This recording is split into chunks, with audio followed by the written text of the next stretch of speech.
कभी किसी का इंतज़ार किया है? ऐसा इंतज़ार जो उम्र भर चलता रहे। जिसका इंतज़ार ज़िंदगी भर किया, उसकी चिट्ठी आखिर में क्यों आई? ये कहानी सिर्फ़ एक माँ की नहीं, हर उस इंसान की है जिसने किसी को टूट कर चाहा। जब कभी डाके के साइकिल की घंटी बजती, अम्मा का दिल तेज धड़कने लगता। आज भी वैसा ही हुआ।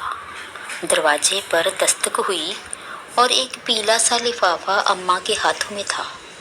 लिफाफा खोलते ही उसकी आंखों में आंसू थे। ये उसका आखिरी खत था, वो जो पिछले 22 सालों से कहीं दूर था, पर अम्मा के दिल के हर रोज़ थोड़ा थोड़ा करीब होता जा रहा था। 22 साल पहले की बात है। अम्मा का बेटा टिकरे एक होशियार, समझदार और सीधा लड़का था। गांव की मिट्टी से बंधा, पर सपनों में ऊंचाइयां थी। उसने शहर जाकर नौकरी करने का फैसला किया। अम्मा ने उसके लिए पोटली में रखी थी कुछ मूंगफली, एक पुरानी रक्षा सूत्र और ढेरों दुआएं। शहर जाते वक्त टिकरम ने कहा था, अम्मा अब बस कुछ साल, फिर साथ में रहेंगे पक्का। लेकिन वो साल बीतते, इतनी उम्मीद किससे है माई? वो मुस्कुरा देती, जो लो गया है वो लौटेगा। कभी कभी गांव के बच्चे उसके साथ बैठते, वो कहानियाँ सुनाती, पर हर कहानी में एक बेटा होता जो लौटकर आता है। पर आज जो चिट्ठी आई थी वो आखिरी थी। लिखा था, अम्मा माफ़ करना, मैं लौट नहीं पाया। जीवन की भीड़ में उलझता गया।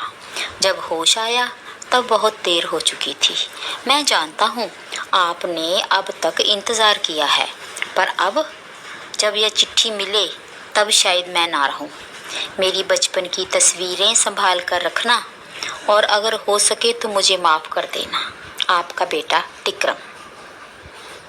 अम्मा ने खत को अपने सीने से लगाया और धीरे से खिड़की की ओर देखा, जहाँ सूरज डूब रहा था, जैसे आसमान भी रो रहा हो। अगले दिन गांव वालों ने देखा, अम्मा की खिड़की बंद थी और दीवार पर टंगी थी टिकरम की तस्वीर और एक मोमबत्ती। कुछ वादे अधूरे रह जाते हैं, पर इंतज़ार की तपिश कभी ठंडी नहीं होती। अगर आपको ये कहानी पसंद आई हो तो लाइक करें, शेयर करें और हमारे चैनल को सब्सक्राइब करना ना भूलें। नीचे कमेंट में बताएं, क्या आपने भी कभी किसी के लौटने का इंतज़ार किया है?